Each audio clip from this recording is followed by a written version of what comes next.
So, today we're talking about Audrey, which is a comedy drama directed by Natalie Bailey. It's her first feature debut. It's a black comedy about a mum willing to do whatever it takes to reach her dreams.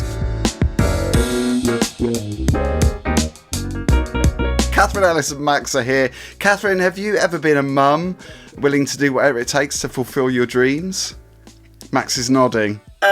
No, because I was already fulfilling my dreams before I had children. I had no intention of giving them up after they were born. Boom. That's the answer we needed. Large and in charge. She is. So this is about forgotten soap star and self-appointed mother of the year. That's Ronnie Lipsick, who is living the life she never asked for. Jackie van Beek plays her. This is a really weird film to discuss because it starts off really funny. You thought it was really funny. You just told me before we started filming. I thought it was funny all the way through. Really? Because I thought it took a bit of a dark turn. But maybe I wasn't feeling that humour. Yeah, I do like black comedies. I mean, I just thought it was so John Walters. I mean, to think Serial Mom or one of those things. That's the kind of level we're at. But what an opening scene. He's wanking into I don't know what it was, a fake arsehole. It was a dog toy.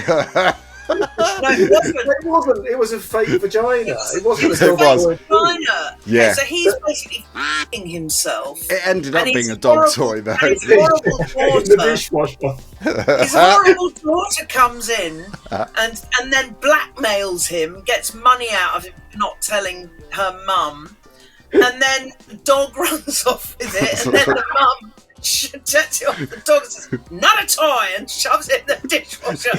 I mean, has there ever been a better opening scene that was good. to a film? 5-star opening.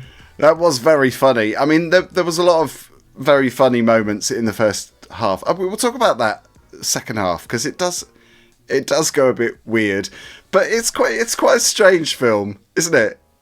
Yeah, but it's great. It's just really funny. She falls off the roof. I like the Randy Christians making the Christian porn movies. Before we knew that they were doing it, and then the pastor, who's quite hot, comes out in a dressing gown out of the side room with a great big fig leaf over his head. You're thinking, what's he doing? And in the end, a few things like that happen. There's a Roman god walking around. And then in the end, he says, what's actually going on in that other room, Father? So the lead character is the self-appointed mother of the year. She's Ronnie Lipsick. She's living the life she never asked for, but she's kind of like a forgotten... I mean, it's in some ways similar to the other film we talked about, which was All Happy Families, which we did just a moment ago. But it was about 20 years before, wasn't it? And she is kind of like a failed star, but she still wants to be a star. She's quite desperate, and so much so that when her daughter has an accident, and her daughter is the member of the family that no one seems to get on with, because, and again, it's a dysfunctional family. So she's in a coma, and she kind of wants to be her. So she wants to be, obviously has to. Well, she doesn't want to miss out. There is some sort of reason, isn't there? Because she doesn't want to miss her opportunity. So she thinks she's going to sign up for it because they're going to come out of this coma. So she kind of signs up pretending to be her at the college. And obviously looks 40 years older than she should do, but who cares? Cinema. But also she's poured everything that she's not doing into the horrible daughter, sending her to dance classes, voice classes, acting classes, and the daughter's kind of, I mean, she's a horrible bitch, but she's actually quite pissed off with it all, isn't she?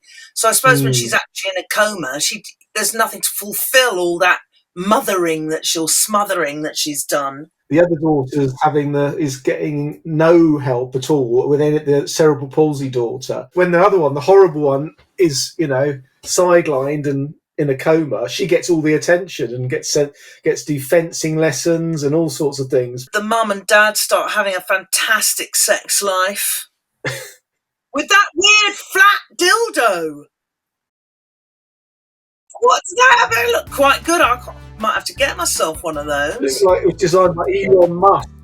The husband and wife, they're kind of not getting on because, again, it's the dysfunction, isn't it, of that family. That scene you mentioned at the beginning where he's like enjoying himself basically without her, but then his sex life is kind of reignited with the help of that guy with the fig leaf that you were talking about. Well, with a bit of a gay affair. basically him and the pastors kind of sort of fall for each other, don't they? Really, and they shagging furiously.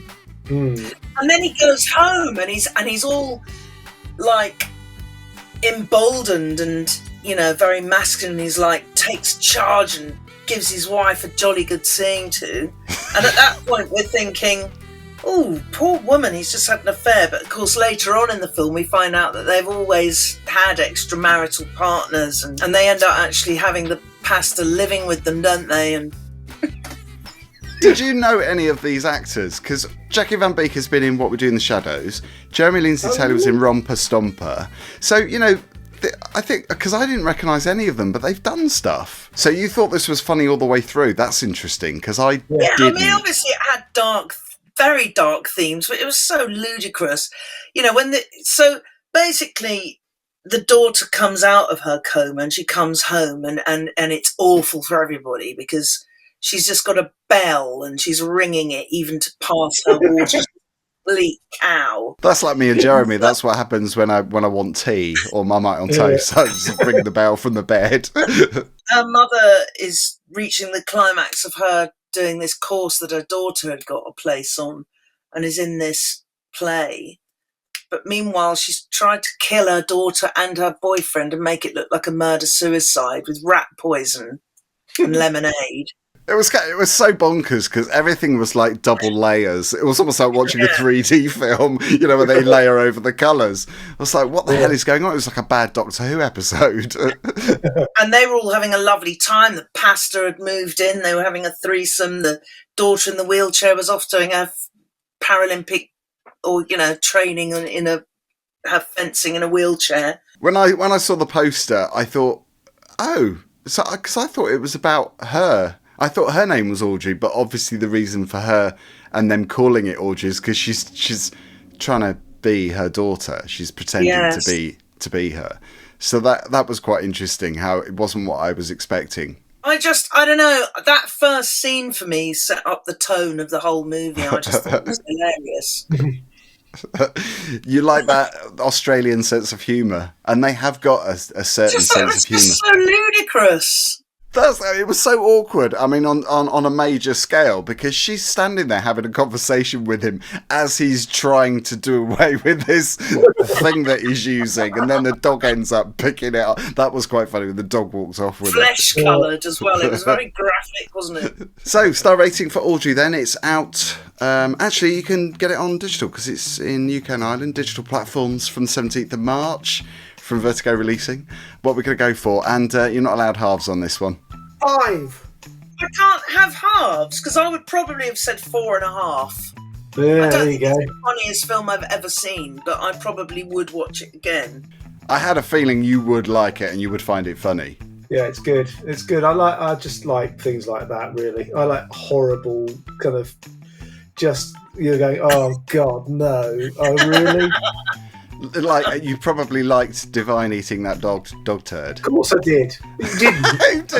Well, I'm going for 3. I liked it to a certain point, and then I don't know why I just got frustrated by it about halfway in. Well, you know, what can I say? I think it's because none of the characters are likeable. I mean, in some ways that can be quite good fun. If you really want to hate the characters, it's quite fun, but. I felt indifferent to them.